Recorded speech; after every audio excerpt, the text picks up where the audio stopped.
Defence का ज़िक्र किया और ख़ास तौर पर इंडिया का ज़िक्र किया कि इंडिया डिफेंस के ऊपर बहुत स्पेंडिंग कर रहा है. इसी हवाले से अभी रिसेंटली इंडिया ने राफेल फाइटर जेट्स लिए हैं और दिल्ली से पब्लिकली आवाज़ें उठ रही हैं कि ये राफेल पाकिस्तान के ख़िलाफ़ इस्तेमाल किए जाएंगे. सवाल आपसे ये है कि राफेल से हमारी सिक्योरिटी को कितने चैलेंजेस लाहक हैं और हम इनका कैसे मौसर जवाब दे सकते हैं. दूसरा, आपने कहा कि गलत न्यूज़ आती है तो उसकी तहकीक कर ली जाए. बड़ा अच्छा पॉलिसी स्टेटमेंट है. गुज़िश्ता 24 घंटों से ख़बर गर्दिश में है एहसानुल्लाह एहसान का स्टेटमेंट, और वो वीओ दीवा पे भी चला, उस पर अभी तक कन्फ्यूजन है. एहसानुल्लाह एहसान के दावे को आप कैसे देखते हैं और इसको आप कैसे क्लियर करते हैं? बहुत शुक्रिया. Thank you. सबसे पहले आपने इंडिया की डिफेंस प्रिपेयर्डनेस के बारे में बात की. मैं इसी चीज़ को सामने रखते हुए ये बात भी करूँगा कि जैसे मैंने कहा कि इंडियन डिफेंस स्पेंडिंग इस वक्त दुनिया में सबसे ज़्यादा है, जो वो हथियारों असले की दौड़ में जो शामिल है. 5 राफेल का सफ़र जैसे फ्रांस से हिंदुस्तान तक कवर किया गया, वो दिखाता है कि उनकी इनसिक्योरिटीज़ का लेवल क्या है. बट बहरहाल 5 आ जाएँ, 500 आ जाएँ, we are fine, we are absolutely ready. और अल्हम्दुलिल्लाह हमें अपनी इस्तिताअत पे किसी किस्म का शक नहीं है और हमने इसको प्रूव भी किया है. So it's not going to make much of a difference. But yes, जिस तरह से डिफेंस स्पेंडिंग इंडिया कर रहा है, जो डिफरेंस हमारे डिफेंस बजट और इंडिया के डिफेंस बजट में है, ये इस इलाके के अंदर कन्वेंशनल बैलेंस को अफेक्ट कर रहा है. और जब कन्वेंशनल बैलेंस अफेक्ट होता है तो चीज़ें किसी और डोमेन में चली जाती हैं. सो इंटरनेशनल कम्युनिटी को भी इस चीज़ को देखना चाहिए. पाकिस्तान के अंदर अक्सर ये आवाज़ें उठती हैं कि पाकिस्तान फ़ौज का बजट बहुत ज़्यादा है. हाल ही में एक स्टेटमेंट दी गई कि 84% बजट तो फ़ौज खा जाती है. मैं आई एम श्योर आप लोग सब इन्फॉर्म्ड ऑडियंस हैं, आपको बेहतर मालूम है कि पाकिस्तान का डिफेंस बजट क्या है. इस वक्त हम 17% पे हैं, वो भी नेवी, एयरफोर्स और आर्मी के अंदर इक्वली अपने स्वार्थ के मुताबिक डिस्ट्रीब्यूट होता है. और पिछले 10 सालों से पाकिस्तान की डिफेंस स्पेंडिंग लगातार नीचे जा रही है, ऊपर नहीं जा रही.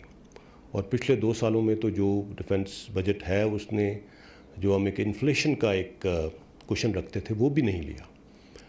लेकिन इसका मतलब ये हरगिज़ नहीं कि हमारी दिफाई तैयारियों में कोई कमी आ गई है. अल्हम्दुलिल्लाह even with these resources we are absolutely ready to take on our enemies. अल्हम्दुलिल्लाह हमारी तैयारी में कोई कमी नहीं आई है, हम भरपूर तरीके से तैयार हैं. सो राफेल ले आएँ, S-400 ले आएँ, ले आएँ.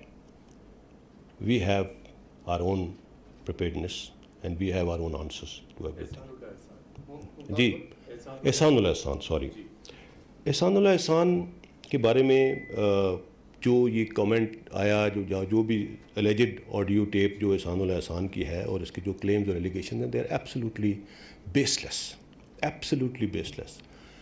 ये एक ऐसे शख्स के क्लेम्स हैं जो जैसे कि इंटीरियर मिनिस्टर साहब ने भी एक टाइम पे इसको क्लैरिफाई किया था कि यस, उसने एक ऑपरेशन के दौरान हम उसको इस्तेमाल कर रहे थे और उस दौरान ये एस्केप्ड. एंड हमने जो इतना अरसा उसको यहाँ रखा, उसने जो इन्फॉर्मेशन दी उससे हमें बहुत फ़ायदा हुआ. ख़ास तौर पे जो टेररिस्ट ऑर्गेनाइजेशंस थी कुछ जिनसे उसका ताल्लुक़ रहा था, उनको डिसमेंटल करने में, उस इंफ्रास्ट्रक्चर को डिसमेंटल करने में उसने जो इन्फॉर्मेशन दी उसने हमें बहुत फ़ायदा पहुँचाया. और जो उसके एस्केप के ज़िम्मेदार हैं उनके ख़िलाफ़ तदीबी कार्रवाई की जा रही है. सो उसकी जो एलिगेशंस हैं, जो कुछ वो क्लेम कर रहा है, I will leave it to your best judgment. Why is he claiming all that and why is he making those allegations? So that should be it. Mumtaz Bhatti sir, दिन टीवी से. General साहब, India जो है LOC और LAC दो front के ऊपर वार की बात उनके मीडिया पे भी और डिफेंस हुकाम भी जो है वो करते हैं, जबकि पाकिस्तान के हवाले से उनका क्लेम ये है कि ट्रिपल स्ट्रेच जो है पाकिस्तान को देंगे, वेस्टर्न बॉर्डर के ऊपर और ईस्ट के ऊपर, और इंटरनल जिस तरह की कार्रवाइयाँ कराची के अंदर और बलूचिस्तान के अंदर हो रही हैं.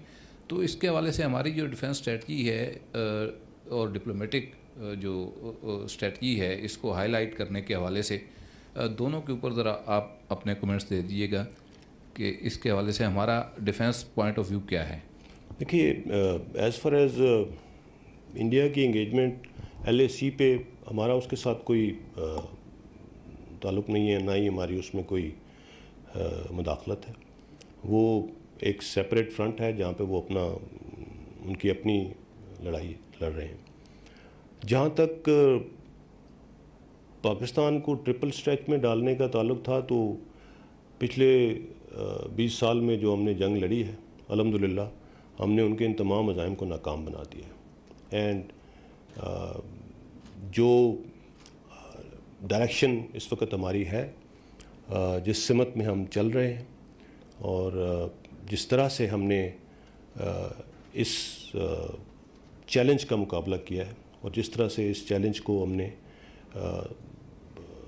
ختم کیا ہے، اب وہ ٹرپل اسٹریچ والی بات ان کا ایک خواب ہے. انہوں نے کوشش بالکل کی، آج بھی کر رہے ہیں. جیسے میں نے کہا کہ اب ڈیفرنٹ طریقے سے کر رہے ہیں، ایک ہائبرڈ ایپلیکیشن کے ذریعے کرنے کی کوشش کر رہے ہیں. کوشش ان کی جاری ہے، لیکن we are absolutely aware of what the threat is and how to tackle it.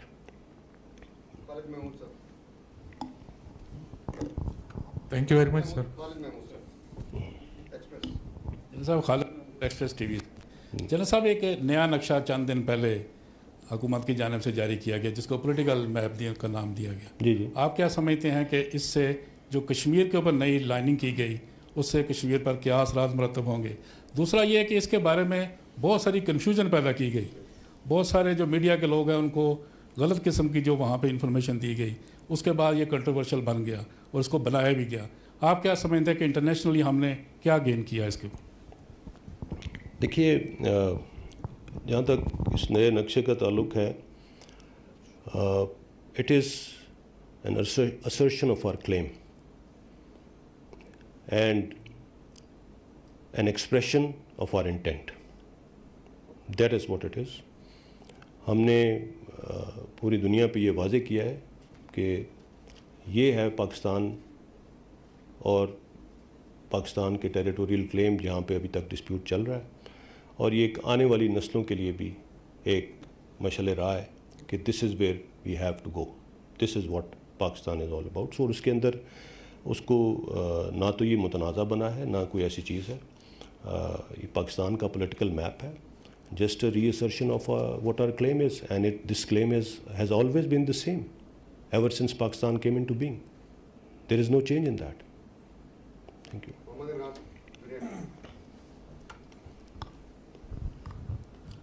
سر گاہے بگاہے ڈیورنٹ لائن کے ایشوز جو ہیں وہ پھر سامنے آتے رہتے ہیں. آج بھی ایک اسٹیٹمنٹ